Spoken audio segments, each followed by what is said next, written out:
ஏய், இந்த மாதிரி நேரத்துல தண்ணி நல்லா குடிக்கணுமா? தண்ணி நல்லா குடி, சரியா? தண்ணி நல்லா குடிக்கணுங்கிறத நீ சொல்லிதான் எனக்கு தெரியணுமா? ஏன் எனக்கு தெரியாதா? ஃபர்ஸ்ட் நீ என்ன எதுக்கு தண்ணி குடிக்க சொல்ற? தண்ணி குடிச்சா உன் குழந்தைக்கு நல்லது, அதான் நீ என்ன தண்ணி குடிக்க சொல்ற. நான் எப்படி நாசமா போனாலும் உனக்கு பிரச்சனை இல்ல. உனக்கு நீயும் உன் குழந்தையும் நல்லா இருந்தா போதும், அதானே?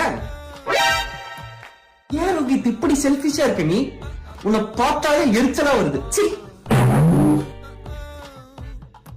இவங்கெல்லாம் பீரியட்ஸ் டைம்ல தான் மூட் ஸ்விங்ஸ்ல இருப்பாங்கன்னு பார்த்தா பிரெக்னன்சி டைம்ல அதை விட மூட் ஸ்விங்ஸ்ல இருக்காங்க.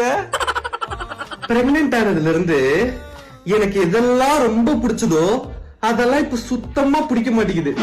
எதெல்லாம் எனக்கு பிடிக்கவே பிடிக்காதோ அதெல்லாம் இப்ப பிடிக்குது. ஏய், அப்போ இனிமேல் என்ன உனக்கு பிடிக்காதா?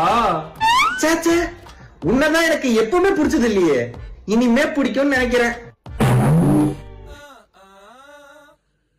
டே அம்மு, டே அம்மு, டே எரும, என்னடி பிரியாணி சாப்பிடணும் போல இருக்குடா, ஆர்டர் போடுறியா? நைட்டு 2 மணிக்கு என்னடி பிரியாணி உனக்கு? சாப்பிடணும் போல இருக்குடா, பசம் தூங்குடி. எனக்கு இல்ல, உன் பாப்பா தான் கேக்குறா.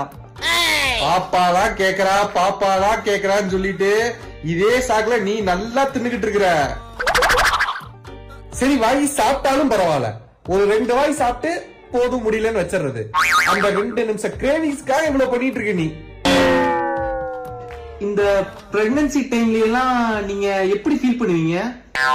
அதுவா, நல்லா சாப்பிடணும் போல இருக்கும், ஆனா சாப்பிட முடியாது.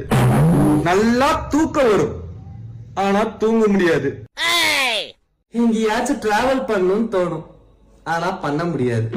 நல்லா ஜாலியா இருக்கணும்னு தோணும், ஆனா ஜாலியா இருக்க முடியாது. மொத்தத்துல எஸ்.ஜே. சூர்யா சார் சொல்ற மாதிரி ஒண்ணு இருக்கு மேடம், ஆனா இல்ல, அப்படி இருக்குண்டா.